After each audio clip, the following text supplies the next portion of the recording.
Boy friend లేడు. ఎందుకు? ఎందుకు? ఏమో సెట్ అవ్వలేదు ఎవరు. నచ్చిన వాళ్ళు రాలేదు. నాకు హ్మ్. నచ్చిన వాళ్ళు కనెక్ట్ అవ్వట్లేదు. బేసిక్‌గా అంతే ఎవరు నచ్చలేదనుకో. హ్మ్. బట్ ఏందో ఎవరు తగలలేదు మరి. నన్నేం చేయమంటావు? వెయిట్ చేస్తున్నావా ఆ! సిట్యుయేషన్ కోసం? నాకు జనరల్‌గా లవ్ మ్యారేజ్ ఇష్టం. నీకు. ఓకే. కానీ లవ్వే లేదు. అందుకే పెళ్లి లేదు.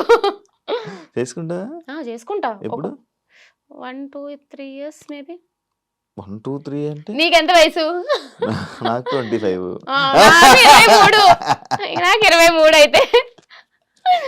వయసు గురించి ఓకే. మనకెందుకులే. అందుకులే. అందుకే నేను కూడా అందుకే ఇందాక సైలెంట్ అయిపోయినా. అర్థమైంది. అదే చేసుకుంటా. పెళ్లి చేసుకోవాలి కదా! ఒక ఒక తోడు లవ్ కావాలి. మీద ఇంట్రెస్ట్ అవన్నీ ఉన్నాయి. ఉన్నాయి.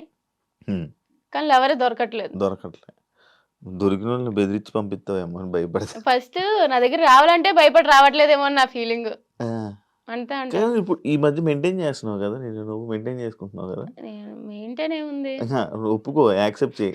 మెయింటైన్ అంటే ఆ! నేను 4 ½ నేను ఆఫీస్‌కెళ్ళినప్పుడు కూడా మంచిగా రెడీ అయ్యి ఎళ్ళేదాన్ని. హ్మ్. 4 ½ ఇయర్స్ నుంచి వర్క్ ఫ్రమ్ హోమ్. హ్మ్. ఇంట్లోనే. హ్మ్. ఒక నైట్ ప్యాంట్, ఒక టీ షర్ట్ ఏసుకొని మొత్తం గడిపేసేదాన్ని. హ్మ్. సో, సడెన్‌గా ఇండస్ట్రీ అన్నారు. ఆ! ఆ కంఫర్ట్ నుంచి గమ్మున బయటికి రాలేదన్నమాట. అబ్బా! ఏముందిలే అని చెప్పి అది తీసుకునేదాన్ని గానీ, ఆ! ఇండస్ట్రీలో ఉండాలంటే కొంచెమైనా సరే అవును. మనకంటూ మనం అవును. అవును. అవును. మంచి డ్రెసప్ అయితే ఉండాలి అని చెప్పి అదే స్టార్ట్ చేసిన అంతే. బిగ్ బాస్ నుంచి బయటికొచ్చాక శ్రీజ దమ్ముకి కొంచెం